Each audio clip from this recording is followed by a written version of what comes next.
Hello, everyone. Thank you so much for coming back to my channel and checking out a journal flip through. I thought I would share this is the first altered book I've worked on for 2019. I began gutting it in October, and I finally made a new book block to put into the original covers, and I've altered the covers. So this is an altered book project. So I'm going to share with you what this book looks like. We're just going to do a little bit of camera magic here.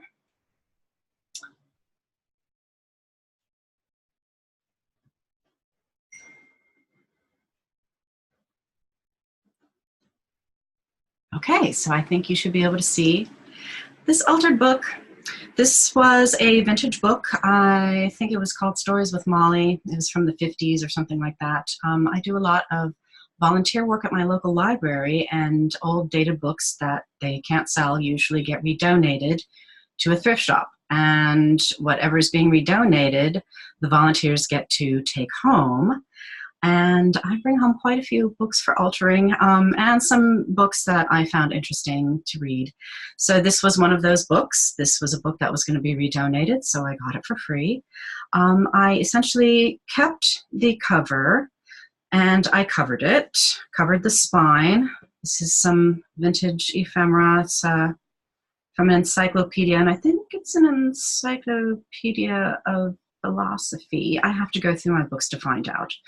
But I covered the spine and put some art on the back. I love to work with sheet music, so you're going to see that in a lot of my collage art. And I had this image of Ness. This was actually from a paint company pamphlet of, paint colors for the spring or something like that. And I just loved the image of it. And I used some real paper washi tape that I've rubber stamped, so I call it Chronicles of Nature. And I've decided I'm going to add that to the spine, so I cut another strip that has been stamped, and there's some room to add like volume 1 or the date when I finished working in this book. So I'm going to be keeping this book. I do have traditional bookbinding skills, and I tried to make a block for this book. I gutted the original, but I was able to retain the little headers here. You can see here and here. They came off the original block, so I glued them onto this. And this is essentially poster board paper. I used poster board, and I used individual folios, and I put them in my book press and tried to glue them all at the spine without any sewing of anything. And that caused some problems that I'll be pointing out to you in a moment. So, Chronicles of Nature. La la. And here's what I did for the inner covers. I tried to retain the original paper, but gluing it to the cover, I needed something to glue it all together with, and I've used some vintage kids' writing paper. These are some stickers that I got at my local Dollar Tree. And I put one here in the corner so I can write, again, dates when I started entering things.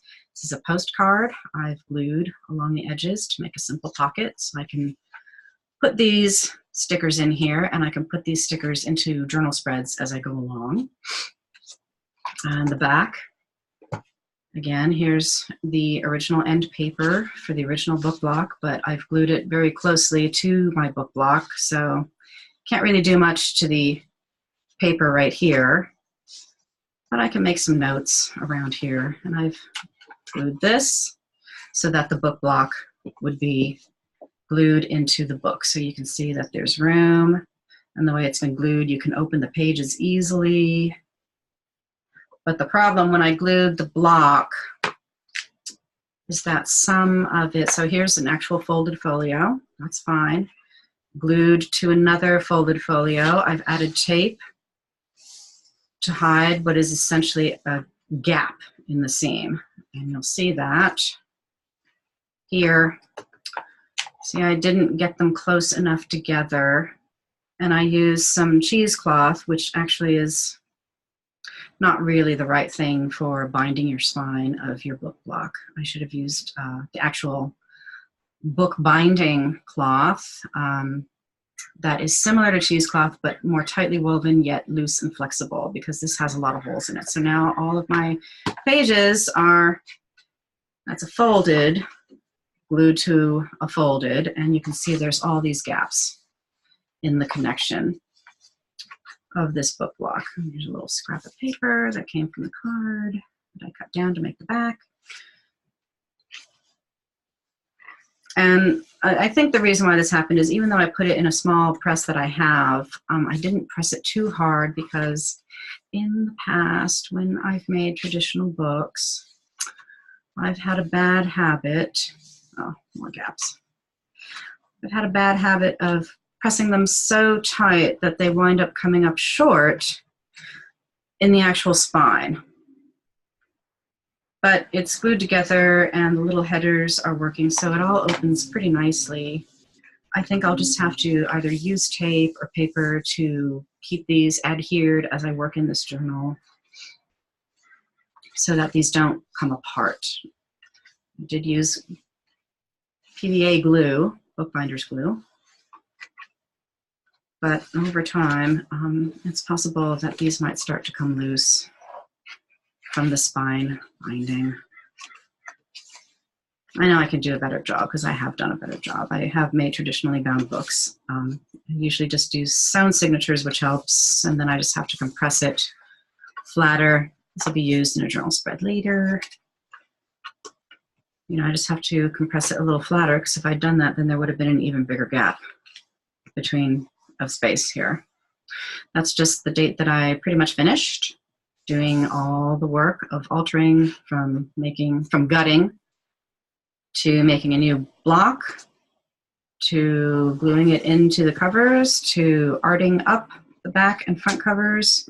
Yeah, see, and this also, I have to be careful how I close it, because otherwise it gets a little off.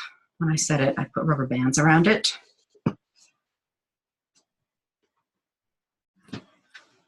Yeah. So that is my current book. My first altered journal for 2019.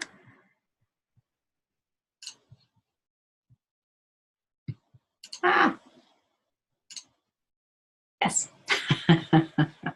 My first altered journal for 2019. Chronicles of Nature. Hope you enjoyed seeing this flip through. I will probably share more when I start adding some things to this book. I do like to do nature drawings and watercolor. So I'll probably share a flip through of the journal when I have filled it up. Okay, so thanks so much for joining me. Stay tuned. There'll be another flip through for the year soon.